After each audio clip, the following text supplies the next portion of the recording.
ልፋ ያለው በህልሙ ግንድ ተሸክሞ ሲዞር ያድራል እንዲሉ አይናቸውን በጨው ታጥበው በጥፋት ሚዲያዎች ላይ እየወጡ በቅሎ ሰማይን ስትረቅጥ በአይናችን በብረቱ አይተናል።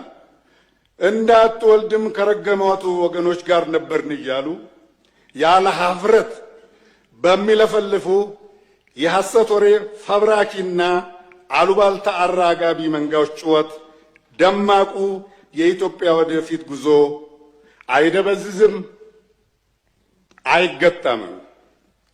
ዘመን ሻረውንና ታሪክ ያነወረውን ያረጀ አፈጀ ዓላማ አንግበው ከሕገ መንግሥታዊ አግባብ ውጪ ስልጣንን በኃይል ለመቆጣጠር በሚያልሙና በጌቶቻቸው ከንቱ መፍጨርጨርም የብልጽግና ጉዞአችን አይደናቀፍም።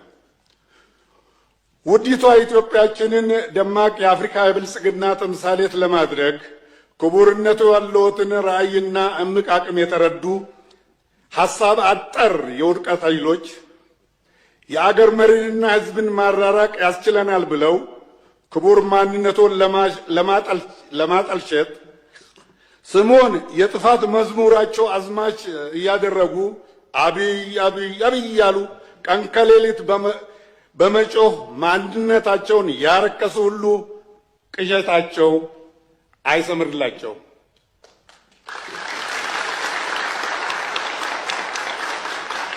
ኦሮሞ እንደሚተርጠው አርቢ ቆሬን ወራንቴፍ ሂኖኮሉ ዝሆን እሾ ስለወጋው አያነክስም።